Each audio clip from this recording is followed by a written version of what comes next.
but I'm still bored to death. Think I'm getting too good, too little racing. Hi guys to everyone, I'm Ada from Poison Rock, and today I have the honor to have with us Luke from the Struts. How are you, first of all? I'm really good. It's a day off.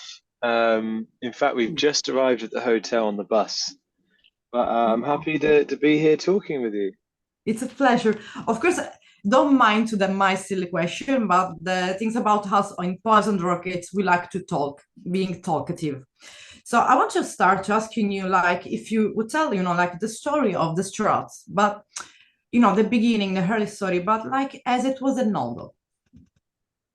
Uh, I guess Yeah. it would have started with a perplexed young man at the age of uh, in his very early 20s, and his his school band had broken up and people had gone to university and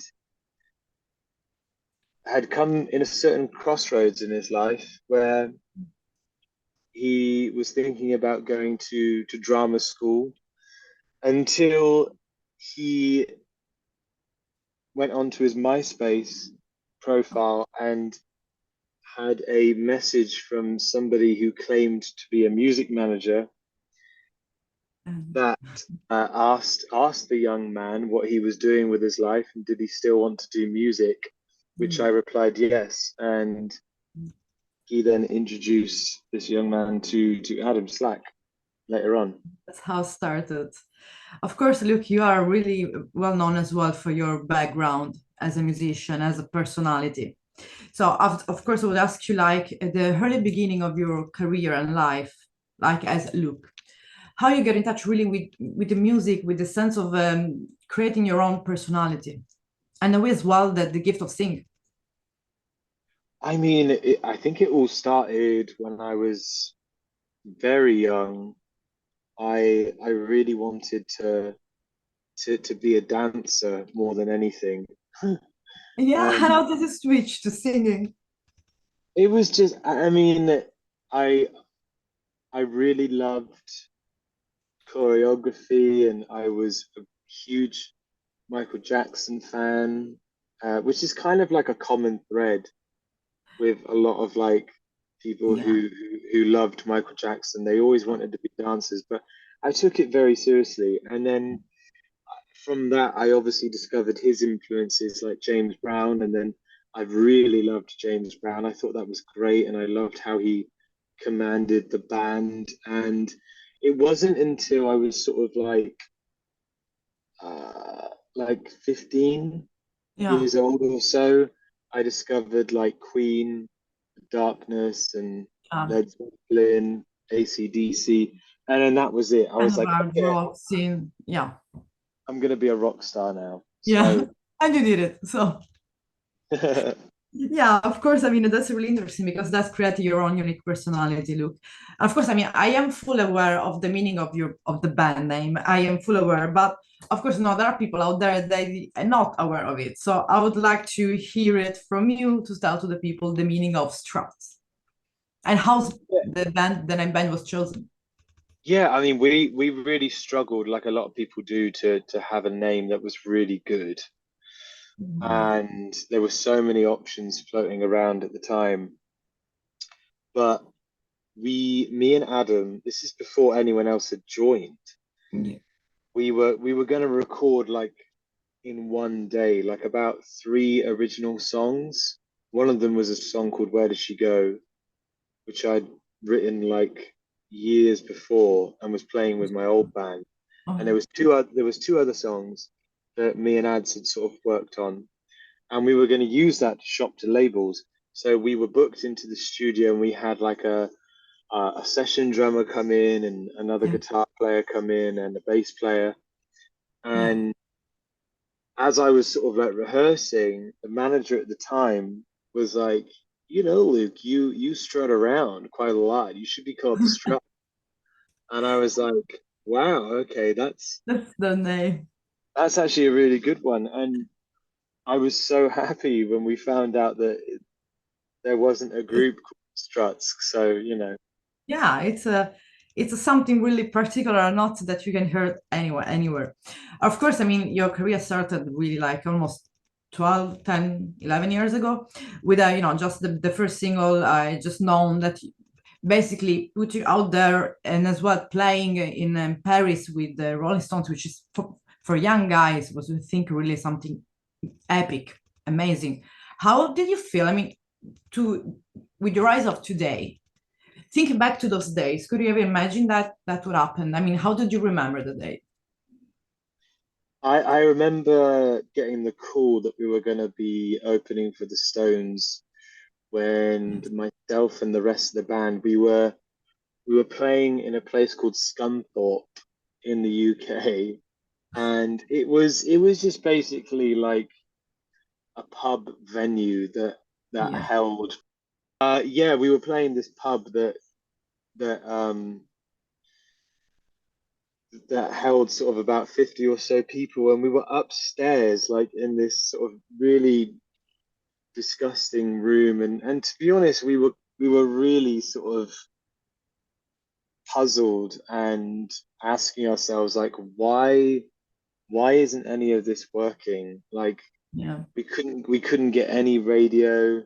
We were handing songs like Could Have Been Me and Kiss This, and people just didn't understand it in the United Kingdom in like 2015. yeah, And and then all of a sudden we got the call that Primal Scream had dropped out yeah, from the Rolling Stone show, and we were sort of like suggested to play it because we'd been playing in France yeah. that year and getting a lot of love. And then yeah, before we knew it, we were in front of 80,000 people. That's amazing. That's an amazing like beginning, like an epic really beginning.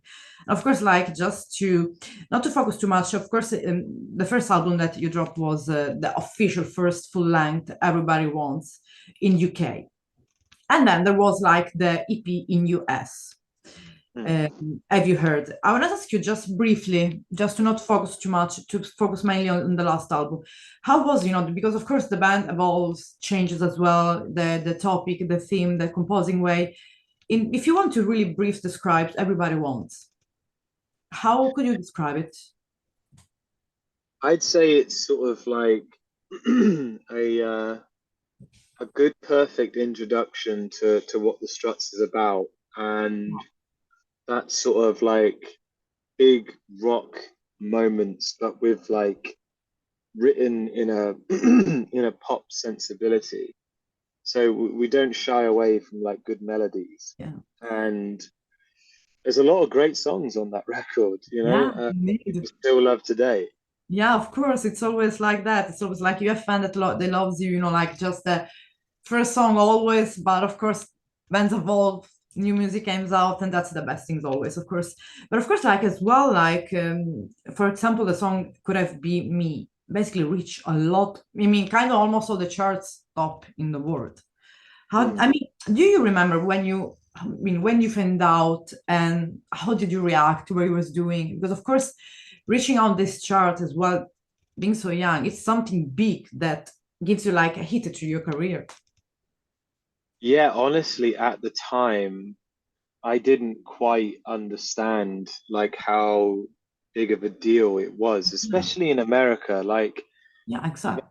America has so many charts and so many radio stations. You're We right. were all, we were all we all grew up with one chart and one radio, and we came to America and it was Yeah, like, oh my gosh, it's like it's gone top five at alternative, and we were like, we don't know what that means, but now we can sort of understand that it's actually a really yeah, big. of course. Yeah, And yeah, it was huge for us. That song was life changing, and it still is life changing now. It's like that not a year goes by where it doesn't do something for the group or doesn't get yeah. used for a film or an advert, sports commercial, like whatever it is, people just still really love it. That's amazing. Yeah, that's of course, like it's the like how you started to be well known all over the world. There is always one song that keep you like recognizable between other bands. But I think as well in your career there are a lot of other songs that as well have meanings and that are maybe more kind of particular that describe better your sound. But I want to start focusing a little bit about the US success because it was a huge, excuse me the word, it was a huge, playing a troubadour, being at Jimmy Kimmel Live, and do you remember, I mean, about this period, and as well, if there is some nice memory you had, and as well, if there is something that you didn't had the time to do when all this happened that you wanted to do, like, oh shit, we are in US and you had the chance to do that. I mean, it was a bit of a whirlwind coming over at first. I mean, there were so many great memories, like you said. I think later on, some of the greatest was, being able to tour with the Foo Fighters for like pretty much a year was great. Having like the honor and the privilege to get up and sing a duet with Taylor Hawkins every night Yeah, for, that's a you know, beautiful was memory. Yeah. was really, really cool. And Yeah. I guess in things that, I mean, to be honest, that there isn't anything that I didn't do that I wanted to do in the US. So there is, yeah, that there will always be something new that you can experience there, and then also, of course, in all over the world. Yeah. Yeah, of course, but and as well, like the second album you released, Young and Dangerous, which we can say we was made the difference from the first one, because of course, second album is always like a little bit, you have a kind of growth Hmm. of the reeds, or you kept the same sound and the same topic, the same vibe from the first one. Yeah, I mean, we tried to sort of create just like a good follow-up record Yeah. uh that was sort of like a part two to the first album. Yes. And I guess the difference was we were just under so much pressure and we had so little time. And all of the time off that we had in touring was spent Record? Record. recording it and writing it. And yeah, it was a really challenging um, moment. And to be honest, it was probably the least fun to make, Yeah. just because we were just so busy. But Yeah. I'm still proud of it. I think there's some Yeah. really great songs on it. Yeah, because of course later on, I mean, with our pandemic period, whatever we want to call it, you released an like, of course, a Strange Day that was kind of preceded with another hit of showmanship with an amazing guest, Albert Hammond from Strokes, or Strange Days with Robbie Williams. I want to ask you how, I mean, why did you choose these amazing artists? Because of course they are completely different, the style. So Yeah, I mean, so firstly, I mean, this isn't any secret, but Strange Days was never intended to be an album. We had 10 days booked with our producer in his home studio just to get together, and we were thinking we were going to write and record maybe two or three songs yeah, just to sort of like keep our fan base entertained because we knew that we weren't going to be able to tour. yeah, But we were all so inspired and we were living in the studio, and it was like, we were living and breathing the music. And then all of a sudden there was this huge collection of songs like in the first 5 days, and we were just like, I think we've got an album. So once we had all the songs, yeah, it sort of became very clear. It was like, okay, why don't we try and capture these times even more and get all of our friends that aren't doing anything at the moment to sort of like join in on these tracks right, yeah, and sort of like capture this yeah, really bizarre moment in time. And it's a bizarre album because it was sort of for made this in time, yeah, very bizarre circumstances. But yeah. yeah. Yeah, yeah, and of course, I mean that's amazing as well, of course. But like we're saying, the main focus is of course the new album. That I want to, I mean, it's like Pretty Vicious, the name, and it sounds like a little bit, rebellious or something. I want to ask as well, if this album has a kind of a turning point is a kind of turning point for the band. What is as well the main topic behind it, and of course, which is the main difference with all the rest of the three four album released. Yeah, I think it's definitely an evolution of like Okay, which sense? what we want to do, and Okay. I I think more so than ever, like it's really autobiographical, Oh, which is something that for whatever reason, for the first two records, for instance, I just didn't feel a need to sort of be writing so much out of my own experience, and I sort of loved writing through the eyes of characters that I'd invent. But I've kind of seen and done so much that I feel like for the first time in my life, I feel comfortable and I feel like I have enough to say to really like add that into my music. So I think yeah, people hear this sort of like really more sincere, deep. genuine like side of Yeah. me in the lyric, you know? It's as well, there's kind of deepness as well, like it's more personal. So it's kind of so I mean, there is some, for example, of course, like when some people sometimes they just go straight to listen to the last album or in general a song, they go straight for a song because I don't know, and of course, if you would like, of course, it's in your opinion, just suggest to the fan to listen like a song that you maybe, I don't want to say that you prefer, quote unquote, but that you can feel maybe closer to you, kind of. Maybe could be catchier for the fan, kind of. I'd say like Bad Decisions is Okay. probably one of the most sincere and brutally honest songs that I've ever written, Okay. without a doubt. So I would say that one is, you want a slice of Go Luke, on. then listen to that one, you know? Yeah. Yeah, of course. And of course, you guys performed with a lot and amazing and huge, like I said, the most influential bands in the music scene, like you were mentioned, Foo Fighters, Rolling Stones, Guns N' Roses, The Who, and so on. There is someone still maybe on, let's say, on the wish list, quote unquote, of bands that you would like to play with, that you are still maybe, I don't know, I would like to play with that. I mean, I'd love to do something with, I'm friends with Joe Elliott. I'd love to do like a show with Def Leppard. I think that would be really fun. Yeah, Uh, I'm friends with Josh from Queens of the Stone Age. That would be really fun to do. yeah. In terms of like collaborations, I'm a really big Lana Del Rey fan, and I'd really love to sing a duet with her. Yeah, that's beautiful, of course, because something that is well noticed that and here you can correct me if I'm wrong.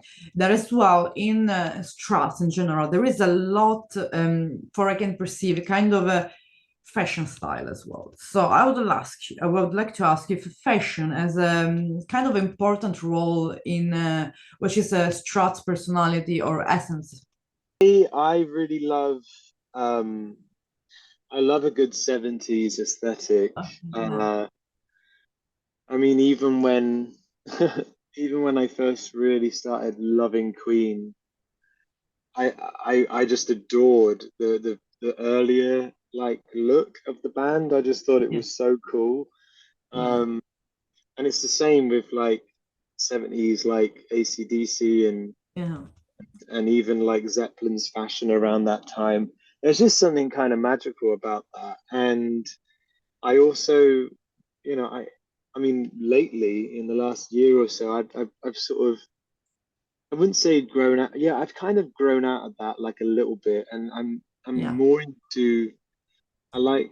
I'm a little bit more sophisticated now, and I yeah. enjoy my suits and sort of embracing more of my masculine side. Yeah. So there is a kind of as well evolution in the fashion style as well in the band and in your as well. Of course, I mean like in as a young band, did you ever feel like you were like a rebellious band, like kind of and even the answer is yes, like being rebellious guys, like there was like the message that you were sending, like being rebellious, like and as well, I don't know, for example, if I imagine some band that could be rebellious, like for example, if you remember Libertines, they were kind of rebellious bands as well. That's the kind of a meaning of rebellion that I'm asking you, like if you ever felt that, or just be yourself. Yeah. I mean, I've always sort of like wanted to go against the grain and what is sort of like mainstream popular, and I think it's sort of like it's a great thing, but it's also it makes your life really difficult. I mean, if Yeah, think back in 2015, if the Struts were dressing in white t-shirts and skinny jeans and little jackets from All Saints and sounded like the Kooks, we probably would have been a lot bigger, yeah, but we wouldn't have been ourselves. yeah, yeah, of And then course.